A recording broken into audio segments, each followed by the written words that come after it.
आज आपके लिए एक न्यू वैकेंसी आई हुई है, central reserve police force CRPF जिसको कहते हैं। और सीआरपीएफ में कौन कौन है? सीआरपीएफ है, एसआई है एंड एएसआई रिक्रूटमेंट 2023। तो चलते हैं अब इसके इम्पॉर्टेंट डेट के बारे में।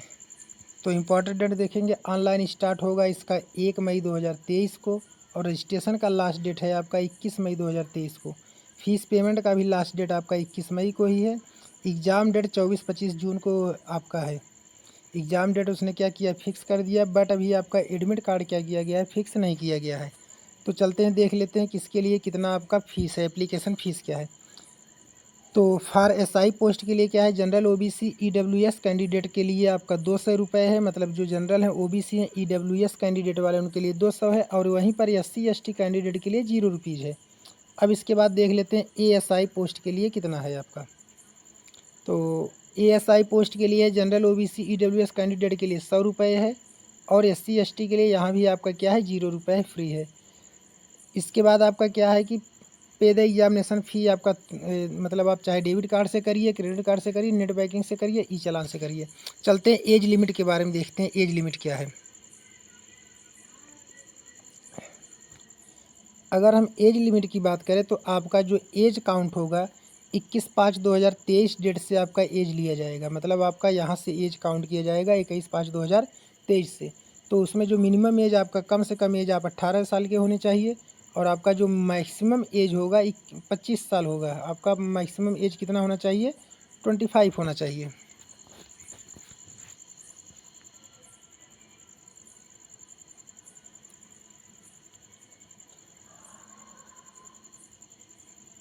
तो यहाँ देख लीजिए मैक्सिमम एज आपका कितनी होना चाहिए, 25 होना चाहिए। इसके बाद आपका मैक्सिमम एज आपका एएसआई के लिए था, और एसआई के लिए आपका कितना है, 30 ईयर है। एएसआई के लिए 25 है, और एसआई के लिए कितना है, 30 ईयर है।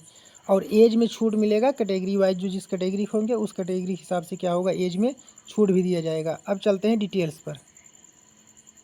एलिजिबिलिटी डिटेल्स हम देख लेते हैं। एलिजिबिलिटी डिटेल क्या होगा, सब इंस्पेक्टर एसआई आरओ के लिए होगा bachelor degree with math physics computer science from the recognise university. कह रहा है कि आपके पास बैचलर डिग्री होनी चाहिए, मतलब आप ग्रेजुएशन होने चाहिए, और ग्रेजुएशन किस चीज़ से होना चाहिए, आप मैथ से हों, फिजिक्स से हों, या फिर कंप्यूटर साइंस, यही 3 सब्जेक्ट से आप हो सकते हैं। सब इंस्पेक्टर के लिए देखते हैं एसआई, जिसमें आपका क्या है, क्राइप्टो है। तो इसमें भी आपका bachelor degree with math physics from a recognise university. मतलब आपका इसमें भी बैचलर डिग्री होना चाहिए, और मैथ और फिजिक्स होना चाहिए किसी मतलब रिकॉग्नाइज यूनिवर्सिटी से। अब चलते हैं सब इंस्पेक्टर एसआई टेक्निकल के लिए। टेक्निकल के लिए क्या है कि बीई है और बीटेक है इन इलेक्ट्रॉनिक एंड कम्युनिकेशन इंजीनियरिंग। मतलब आपका क्या होना चाहिए, बीई या बीटेक होना चाहिए इलेक्ट्रॉनिक एंड कम्युनिकेशन इंजीनियरिंग में। और आपका क्या होगा, अगर यह नहीं है तो आपका कंप्यूटर साइंस होना चाहिए। कंप्यूटर साइंस आपका क्या है, इंपॉर्टेंट है, आपका कंप्यूटर साइंस भी होना चाहिए।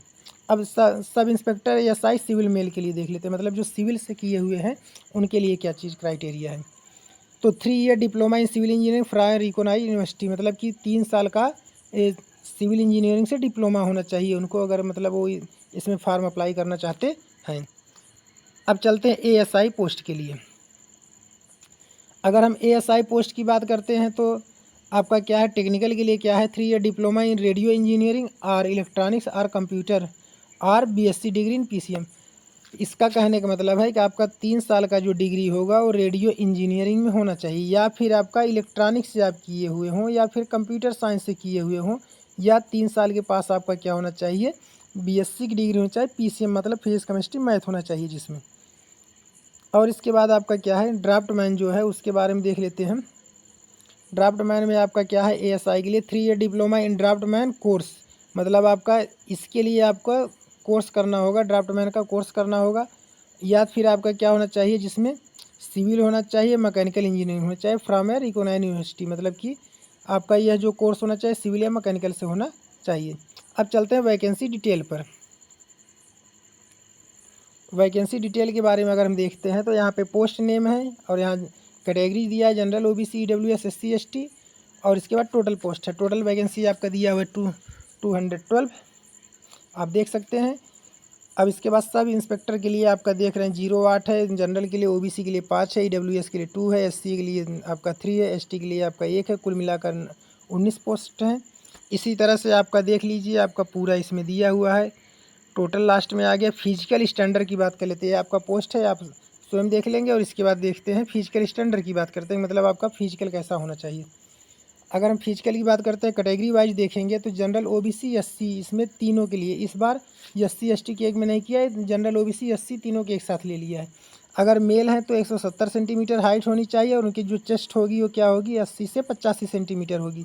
अगर वो वहीं पर फीमेल हैं, अगर वो फीमेल हैं तो फीमेल क्या होगा, 157 सेंटीमीटर हाइट होना चाहिए और उनका चेस्ट क्या होना चाहिए, नॉट एप्लीएबल, मतलब कि उनके लिए कोई बांड नहीं है। और वहीं पर अगर एसटी कैटेगरी के हैं तो उनके लिए मेल में कितना होना चाहिए, एसटी कैटेगरी मेल के लिए 162 सेंटीमीटर हाइट होनी चाहिए और इसके बाद उनका जो चेस्ट होगा 77 से 82 सेंटीमीटर का होगा। फीमेल का हाइट जो होना चाहिए 154 सेंटीमीटर और उनके चेस्ट के लिए एन है आपका। चलते हैं अब इसके बाद फिजिकल इफिशियंसी के बारे में देख लेते हैं। अब इसके बाद देखते हैं इसमें मेल और फीमेल दोनों का दिया। रनिंग में क्या है, रनिंग के बारे में देख लेते हैं। रनिंग क्या है, 1.6 kilometre run in 6 minute 30 second में आपका है। जो मेल कैंडिडेट होंगे उनको 1600 मीटर दौड़ना है, कितने समय में, 6 मिनट 30 सेकंड, मतलब 6.5 मिनट में दौड़ना। और वहीं पे 100 मीटर उनको दौड़ना है 16 सेकंड में ओनली। और जो फीमेल कैंडिडेट है 800 मीटर उनको दौड़ना है 4 मिनट में, जो फीमेल कैंडिडेट होंगी उनके लिए। और 100 मीटर उनको दौड़ना है 18 सेकंड में। अब इसके बाद लॉन्ग जंप के बारे में बात कर लेते हैं। लॉन्ग जंप क्या होगा, लॉन्ग जंप की बात करेंगे तो 3.65 मीटर इन होगा आपका 3 चांस, मतलब कि आपका जो जंप कूदेंगे 3.65 मीटर का होगा, 5 मीटर का होगा। और इसके बाद कितने चांस आपको दिए जाएंगे, 3 चांस दिए जाएंगे। वहीं आपके लेडीज़ के लिए क्या होगा, 9 फीट होगा इन 3 चांस, मतलब उनके लिए थोड़ा सा कम है और उनको भी मौका कितना दिया जाएगा, 3 ही बार दिया जाएगा। हाई जंप की बात कर लेते हैं। हाई जंप की बात करेंगे तो 1.2 मीटर इन 3 चांस, मतलब कि आपको जो ऊंची कूदना है 1.2 मीटर होगा आपका, कितने चांस में, 3 चांस में। और वहीं औरतों के लिए 3 फीट होगा सिर्फ, और कितने चांस उनको दिए जाएंगे, 3 ही चांस उनको भी दिए जाएंगे। इसके बाद 60 फुट 16 LBS, मतलब जो आपका पुशअप करना होता है, जो मतलब होता है, तो उसके बारे में क्या है, 4.5 मीटर इन 3 चांस, मतलब कि इसमें भी आपका है जो है 3 चांस इसमें भी दिया जाएगा मेल कैंडिडेट के लिए, और फीमेल कैंडिडेट के लिए यहाँ पर कोई भी आपका बांड नहीं है। और इसके बाद देखते हैं फॉर एसआई सिविल मेल के लिए क्या कंडीशन दिया है। सिविल मेल के लिए उसने बताया है भैया जो सिविल से किए होंगे, जो सिविल इंजीनियरिंग से आपके हैं, अगर वो कैंडिडेट फार्म को भरते हैं तो 1600 मीटर दौड़ेंगे 9 मिनट में दौड़ेंगे। यहाँ सिविल कैंडिडेट के लिए क्या किया गया है, सिविल इंजीनियरिंग से जो है उनके लिए छूट दिया गया है। तो अगर आपको हमारा वीडियो अच्छा लगे तो हमारे चैनल को सब्सक्राइब और वीडियो को लाइक ज़रूर करें। ओके, जय हिंद, जिससे आपको नई वीडियो आगे चल के मिलते रहें। जय हिंद।